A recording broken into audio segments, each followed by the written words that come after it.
এখানে আমি দেখুন কতগুলো বেল নিয়ে নিয়েছি। আজকে আমি আপনাদেরকে বেলের একটা ডেজার্ট রেসিপি বানিয়ে দেখাবো।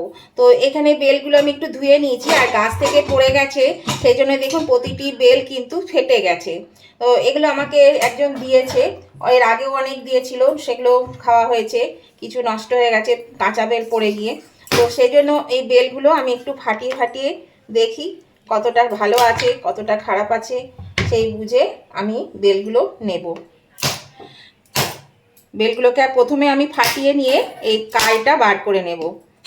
আমি সুমনা চলে এসেছি আজকে আমার রেসিপি ঝুলি থেকে একটা রেসিপি নিয়ে। আশা করি আপনারা সকলে ভালো আছেন, সুস্থ আছেন। আমার সকল বন্ধুদের আমার পরিবারে স্বাগত জানিয়ে আজকে আমি আমার রেসিপি শুরু করছি। তো প্রথমে এই বেলগুলোকে আমি ফাটিয়ে নিচ্ছি, তারপর আমি আবার ফিরে আসছি। বেলগুলো কিন্তু বেশ পেকেছে, পাকা পাকা গন্ধ বেরোচ্ছে। আবার এই দেখুন খারাপও হয়ে গেছে, এই যে পড়ে থাকলেই খারাপ হয়ে যায়, এগুলো খাওয়া যাবে না, ফেলে দিতে হবে। তা চলুন আমি বেলগুলো আগে ফাটিয়ে নিয়ে আসি। এই দেখুন বন্ধুরা, 8টা বেল ছিল, তার মধ্যে এখানে 3.5টে বেল আমি পেলাম। এগুলো একটু ফেলে দিতে হবে, এগুলো ভালো আছে। আমি জানি এই বেলগুলো ওই গাছ থেকে পড়ে, আর তারপর দিয়ে আবার 3-4 দিন দেরি হয়ে গেল, ওগুলো নষ্ট হয়ে যায়। এবার এই বেলের কাইগুলোকে আমি চামচের সাহায্যে এখানে বার করে নেব একটা বাটির মধ্যে। এই দেখুন এখানে বীজ আছে, বীজ টিজ সমস্ত কিছুই কিন্তু একবারে বার করে নিতে হবে। তাহলে এগুলোকে আগে বার করে নিই। এই রেসিপিটা কিন্তু ভীষণ সহজ, আর বিশেষ কিছু উপকরণ লাগে না, খুব তাড়াতাড়ি হয়ে যায়, খেতেও কিন্তু খুব সুস্বাদু হয়। এতটা ভালো হয়, বাচ্চারা তো ভীষণ ভালোবাসবে। আর বেল তো জানেনই খুবই উপকারী। বেলের মানে অনেক গুণ আছে, যাদের কোষ্ঠকাঠিন্য আছে তারা যদি রোজ বেল খায় তাদের পক্ষে মানে খুবই ভালো, রেগুলার পটি হয়ে যাবে পরিষ্কার একদম। আর বেলের অনেক কিছুই হয়, বেলের মোরব্বা, হ্যাঁ, বেলের শরবত, এগুলো রোজ যদি খাওয়া যায় তাহলে পেটের পক্ষে কিন্তু খুব উপকার হয়। তবে যাদের আবার সহ্য হবে না তাদের কিন্তু বেশি খাওয়া ঠিক না, কিন্তু বিশেষ করে যাদের পটি হয় না রেগুলার ঠিক মতো, কোষ্ঠকাঠিন্য আছে, তাদের কিন্তু খুব ভালো, তাদের খুবই উপকার। তো এইভাবে আমি বেলগুলো ছাড়িয়ে নিচ্ছি। এটা বেশি সময়ও লাগে না বানাতে, খুব কম সময়ের মধ্যে কিন্তু এটা হয়ে যায় বানানো। তো চলুন আমি এটাকে আগে ঠিক করে নিই। এই দেখুন বন্ধুরা, আমি বেলের কাইটা বার করে নিয়েছি। এবার আমি এর মধ্যে অল্প অল্প জল দেব। জল দিয়ে দিয়ে এটাকে খুব ভালো করে চটকে নেব। চটকে এর কাঠটাকে আমি বার করে নিই প্রথমে। এই দেখুন বন্ধুরা, এটা আমি কিন্তু বেশ ভালো করে চটকে নিলাম। এর মধ্যে আরেকটু জল দেবো, খুব বেশি কিন্তু এটা পাতলা করা যাবে না, একদম আবার ঘন করাও যাবে না। তো এবার আমি এটা ভালো করে ছেঁকে নিতে হবে এটাকে। এই যেখানে বীজ আছে, তারপরে এই যে নোংরাগুলো আছে, এগুলো সমস্ত ছেঁকে নিতে হবে। তাহলে আমি এটা একবার ছেঁকে নিই। এবার আমি এই ছাঁকনির সাহায্যে অন্য একটা পাত্রে এটাকে ভালো করে আমি ছেঁকে নেব। এই দেখুন এটাকে এক ছাঁকনি দিয়ে দিলাম। এবার এটা আমি ছেঁকে নিচ্ছি।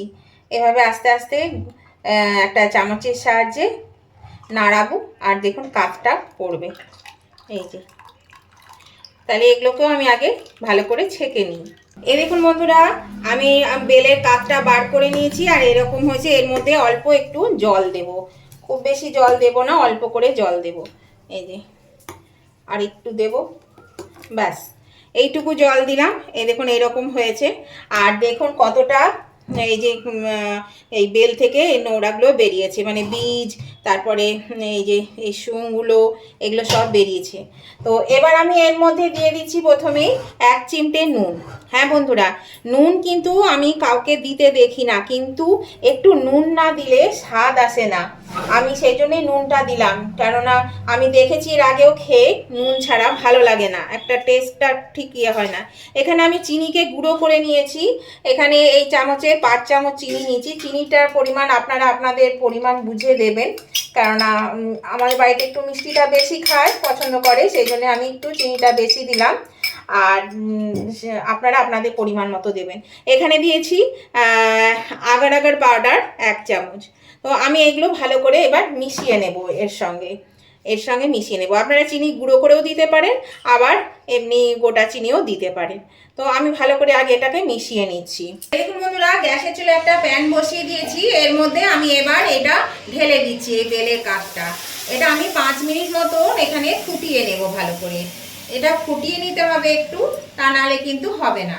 সেই জন্য 5 মিনিট আমি ফুটিয়ে নিচ্ছি। আর বন্ধুরা, একটা শব্দ আসছে, আমাদের বাড়ির পাশে রাস্তাটাতে কাজ হচ্ছে, সেই জন্য হঠাৎ করে আবার এখন শুরু করে দিয়েছে, করছে কদিন ধরেই। তো একটু ডিস্টার্ব হলে কিন্তু প্লিজ একটু মানিয়ে নেবেন। তো দেখুন, এটা এবার ফুটতে থাকুন। এটা 5 মিনিট মতন ফুটে গেলে আমি এটা নামিয়ে নেব। এই দেখুন বন্ধুরা, এই বেলের কাপটা কিন্তু ফুটতে শুরু করেছে। আর এটা কিন্তু অনবরত নাড়তে হবে, না নাড়লে কিন্তু লেগে যাবে, তাহলে একটু দলা দলা পাকিয়ে যাবে, তখন কিন্তু ভালো লাগবে না। সেই জন্য এটা অনবরত নাড়তে হবে। তো নতুন বন্ধু যারা আমার চ্যানেলে নতুন ভিজিট করছেন, তাদের কাছে আমার অনুরোধ, অবশ্যই কিন্তু আমার চ্যানেলটা সাবস্ক্রাইব করে দেবেন, আর পাশে থাকা বেলটা অবশ্যই ক্লিক করে দেবেন। তাহলে আমি যখনই আমার নতুন নতুন ভিডিও আপলোড করব, সাথে সাথে নোটিফিকেশন আপনাদের মোবাইলে পৌঁছে যাবে, আর সবার আগে আপনারা আমার ভিডিও দেখতে পাবেন। আর আমার উভয় বন্ধুদেরকে বলছি, আজকের এই ডেজার্ট রেসিপিটা দেখতে দেখতে যদি এখনো লাইক দিতে ভুলে গিয়ে থাকেন, প্লিজ একটু লাইক বাটনটা প্রেস করে দেবেন। আপনাদের একটা লাইক আমাকে এগিয়ে নিয়ে যেতে অনেকটা সাহায্য করে। আর যদি আজকের ডেজার্টটা আপনাদের ভালো লেগে থাকে, যদি খুব ভালো লেগে থাকে, তাহলে কিন্তু অবশ্যই আপনাদের বন্ধু বান্ধব, আত্মীয় স্বজন সকলের কাছে খুব বেশি পরিমাণে একটু শেয়ার করে দেবেন, তাহলে সবাই এই জিনিসটা পেয়ে যাবে। এটা কিন্তু বাচ্চা থেকে বড় সকলেরই খুবই প্রিয়, সকলেই খেতে কিন্তু ভীষণ ভালোবাসে। আর এই গরমের দিনে এই ঠান্ডা ঠান্ডা জিনিসটা খেতে সবারই খুবই ভালো লাগবে। আর আজকে ডেজার্টটা কেমন লাগলো আপনাদের, সেটা জানাতে কমেন্ট করতে ভুলবেন না। আপনাদের একটা কমেন্ট আমাকে পরবর্তী রেসিপি বানাতে অনেকটা উৎসাহিত করে। আর আপনাদের মিষ্টি মিষ্টি কমেন্টগুলো আমার পড়তেও কিন্তু ভীষণ ভালো লাগে। প্লিজ বন্ধুরা, আপনারা কিন্তু লাইক শেয়ার কমেন্ট করতে ভুলবেন না। আপনারা কিন্তু অনেকেই আমার ভিডিও দেখছেন, কিন্তু লাইক শেয়ার একদম করেন না, কমেন্ট করেন না। একটু প্লিজ একটু লাইক শেয়ার কমেন্ট করে দেবেন। আর একটা কথা বলি, দেখবেন কমেন্টের পাশে একটা হাইপ বলে একটা লেখা আসে, সেটাকে একটু প্রেস করে দেবেন। হাইপটা প্রেস করলে আমার এই রেসিপিগুলো চারিদিকে কিন্তু একটু ছড়িয়ে যাবে, সবাই আরও বেশি করে দেখতে পাবে। তাহলে বন্ধুরা, এটাকে আমি আর মিনিট 5 মতন এটাকে আমি জাল দিয়ে নিই, তারপরে আমি এটা কি করছি দেখাই। এরকম বন্ধুরা 5 মিনিট হয়ে গেছে, আর এটা থিকনেসটা এরকম হয়েছে। এই রকম অবস্থাতে আমি এবার গ্যাসটা বন্ধ করে দিচ্ছি। এবার আমি এটা নামিয়ে নেব। এখানে আমি একটা টিফিন বক্স নিয়ে নিয়েছি বন্ধুরা। এর মধ্যে আমি একটু সাদা তেল দিয়ে দিচ্ছি। তেলটা আমি এই টিফিন বক্সের মধ্যে ভালো করে একটু লাগিয়ে দেব। টিফিন বক্সের মধ্যে এই জন্যই লাগাতে হবে যে আমি ওই বেলের কাপটা আমি এর মধ্যে ঢেলে দেব, সেই জন্য যাতে খুব সহজে এটা উঠে আসে, সেই জন্য আমি এখানে একটু তেল লাগিয়ে দিলাম। আপনারা কিন্তু ব্রাশে করেও করতে পারেন, আমি হাতে করেই করে দেখালাম। এবার এই টিফিন বক্সের মধ্যে এই কাঠটা আমি ঢেলে দিচ্ছি। এটা আমি গরম অবস্থাতেই ঢেলে দিচ্ছি, তারপরে এটা আমি ঠান্ডা করে নেব। আর এটা একটু নাড়িয়ে দিচ্ছি যাতে ভেতরে কোনো লাম্প না থাকে, তাহলে পরে সেগুলো বেরিয়ে যাবে। হাওয়া থাকলে পরে ভালো হবে না, সেই জন্য এটা একটু নাড়িয়ে দিলাম। তো এটা ঠান্ডা হবে বন্ধুরা, তারপরে আমি এটা ফ্রিজে ভরে দেব, নর্মাল ফ্রিজে, এই 1.5 থেকে 2 ঘন্টা। তবে আমি খাবার সময় বার করব, সেটা 2-4 ঘন্টা, আরও বেশি হতে পারে, 5-6 ঘন্টাও হতে পারে। তো এটা আগে ঠান্ডা হোক। এই দেখুন বন্ধুরা, 2 ঘন্টা পরে ফিরে এলাম। এই দেখুন ঢাকাটা খুলে দিলাম, দেখুন কি সুন্দর জমে গেছে। তো এটা এবার আমি উল্টে নেব, মানে এটাকে এভাবে তুলে নেব। এভাবে দেখি যদি ওঠে ভালো, নাহলে একটু ছুরিতে করে মানে ধারগুলো একটু খুঁচিয়ে দিলে কিন্তু উঠে যাবে। দেখা যাক কি হয়। এই দেখুন বন্ধুরা, আমি এটা তুলে নিয়েছি, দেখুন কত সুন্দর হয়েছে দেখতে, আর খেতেও কিন্তু ততটাই সুন্দর হয়। তো চলুন আমি এটা একটু কেটে দেখাচ্ছি। আর বন্ধুরা, উভয় বন্ধুদেরকেই বলছি, যদি আজকের এই ডেজার্ট রেসিপিটা আপনাদের ভালো লেগে থাকে, তাহলে অবশ্যই কিন্তু আপনারা লাইক শেয়ার কমেন্ট করতে একদম ভুলবেন না। লাইক শেয়ার কমেন্ট করে দেবেন। আর নতুন বন্ধুরা কিন্তু সাবস্ক্রাইব করে আমার পাশে থাকবেন।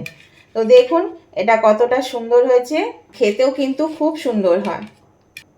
এই দেখুন কতটা সুন্দর হয়েছে, দেখতে পাচ্ছেন? এটা কিন্তু দারুণ খেতে হয়েছে। মানে আর একটু আমার অল্প একটু পুডিং আমি অন্য ছোট বাটিতে বসিয়েছিলাম, সেটাও হয়ে গেছে, সেটা খেয়েছে, খুব সুন্দর খেতে হয়েছে বললো। এই দেখুন কতটা সুন্দর হয়েছে, দারুণ সুন্দর হয়েছে। তো আপনাদের ভালো লাগলে অবশ্যই লাইক শেয়ার কমেন্ট করতে ভুলবেন না। আর নতুন বন্ধুরা কিন্তু সাবস্ক্রাইব করে আমার পাশে থাকবেন, আর পাশে থাকা বেলটা অবশ্যই ক্লিক করে দেবেন, তাহলে আমি নতুন নতুন ভিডিও আপলোড করলে সাথে সাথে নোটিফিকেশন আপনাদের মোবাইলে পৌঁছে যাবে। তো আজকের মতন ভিডিওটা বন্ধুরা আমি এখানেই শেষ করছি। আবার আমি নতুন ধরনের নতুন কোনো ভিডিও নিয়ে চলে আসব। ততদিন আপনারা ভালো থাকবেন, সুস্থ থাকবেন। আজকের মতন টাটা, বাই বাই।